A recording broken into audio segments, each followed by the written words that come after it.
Solo levelling के बिल्कुल episode पर आप सभी का फिर से स्वागत है।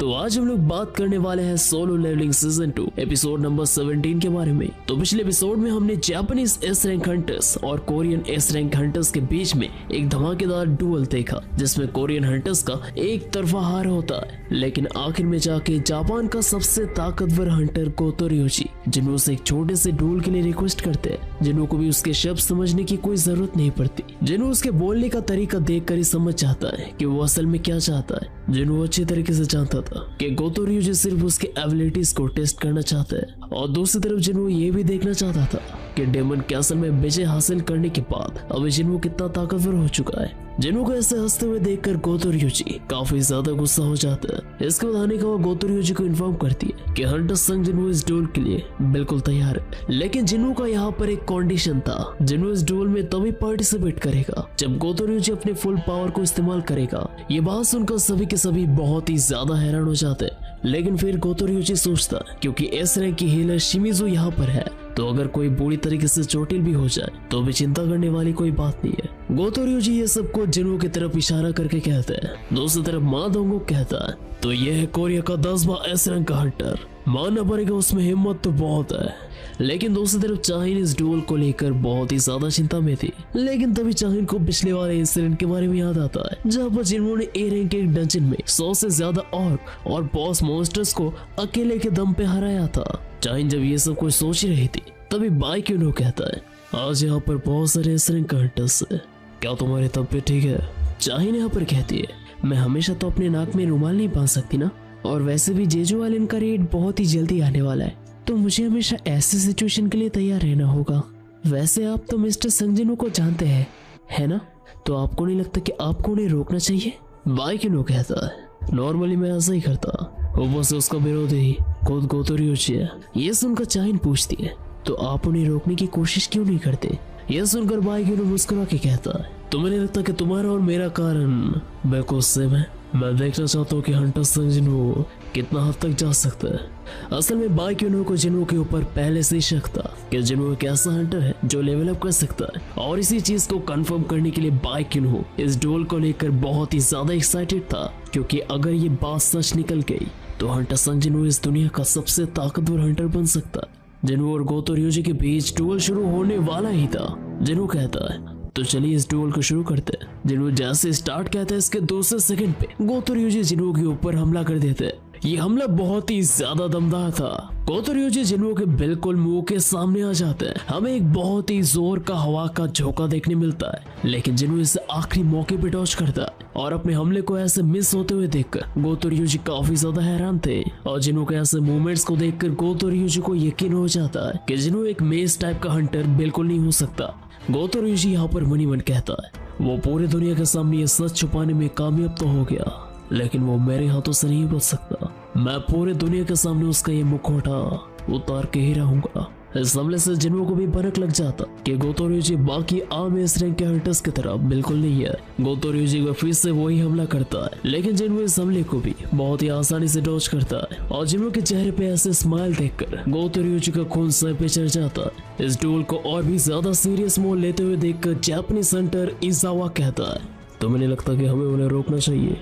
इसका जवाब देते हुए जापानीज हंटर तनका कहता है, लगता है मिस्टर गोतो इस डुअल को बहुत ही सीरियसली ले रहे हैं। दूसरी तरफ कोरियन एस रैंक का हंटर लिम ताइक्यू को गोतो रियोची के हमले नजर ही नहीं आ रहे थे, लेकिन दूसरी तरफ कोरियन एस रैंक का हंटर मा दोंगो जिन्हों को गोतो रियोची के सामने इतना वक्त तक टिके हुए देखकर बहुत ही ज्यादा हैरान हो जाता है। लेकिन दूसरी तरफ चाहिन ने इस डुअल पे अपना नजर कराए रखा था। चाहिन नोटिस करते कि जिन्हों सिर्फ अटैक को डॉज नहीं कर रहा है, बल्कि वो गोतो रियोची को बार बार उसके ऊपर हमला करने के लिए मजबूर कर रहा है। इसके बाद फिर से हमें डुअल में ले जाया जाता है, जहाँ पर गोतो रियोची लगातार जिन्हों के ऊपर हमला करते जा रहे थे, लेकिन जिन्हों गोतो रियोची के हर एक हमले को बहुत ही आसानी से डॉज कर रहा था। गोतो रियोची को फाइनली समझ आ जाता है कि उनके पास अपनी पूरी ताकत इस्तेमाल करने के अलावा और कोई चारा नहीं है। गोतो रियोची यहाँ पर अपने फुल फोर्स को अनलीश करते हैं। वो अपने मनी मन कहता है, लगता है मुझे अपने प्लान्स में कुछ चेंजेस करने होंगे, मुझे इस जड़ से खत्म करना होगा।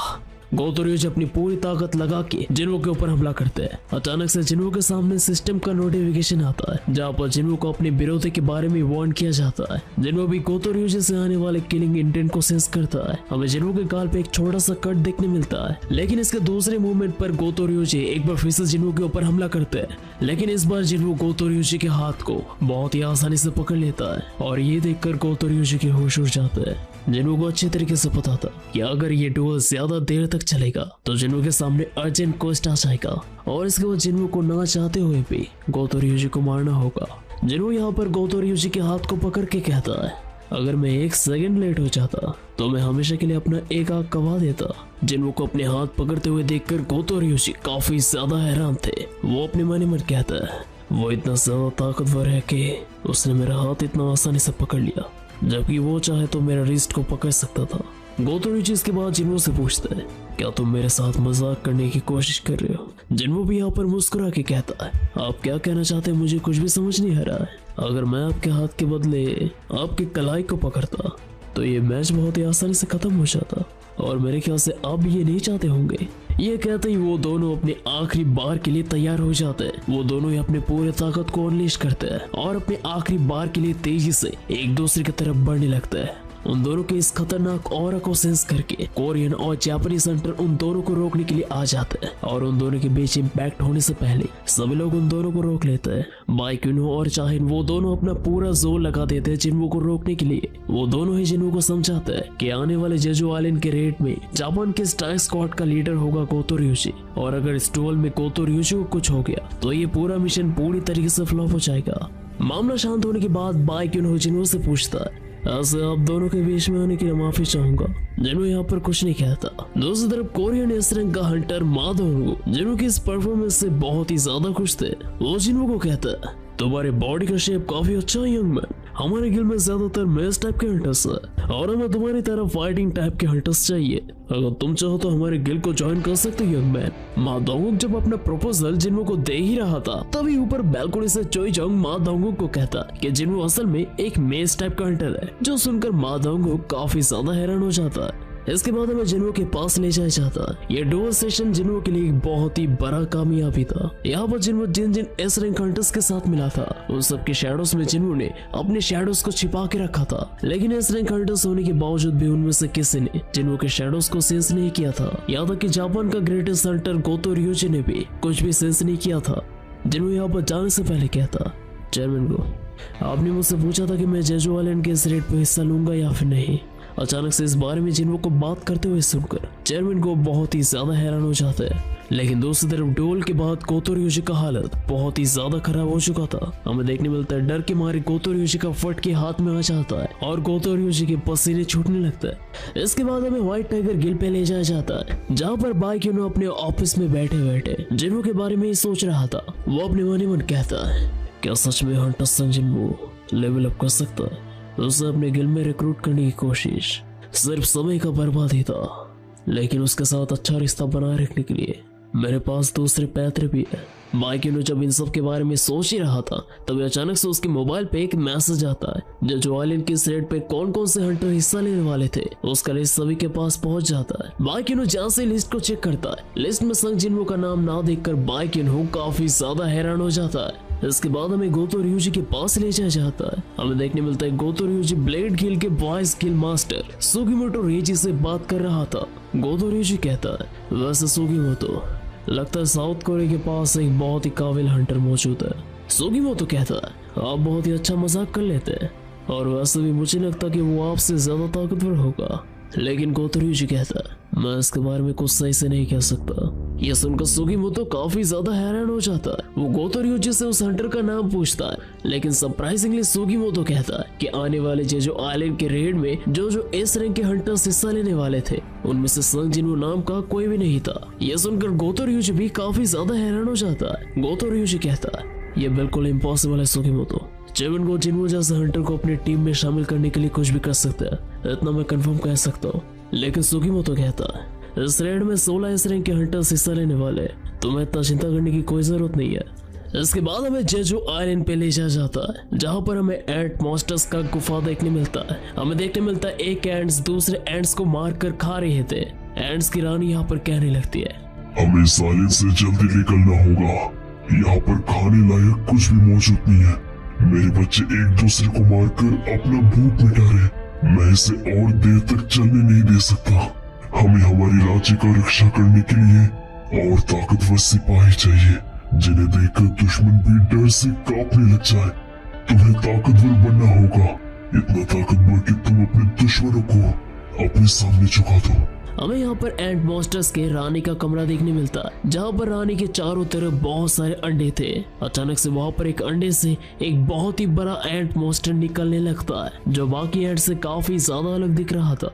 रानी आगे कहती है, जाओ मेरे बच्चे, अपने आसपास जो भी है उन सबको अपने अंदर संभालो।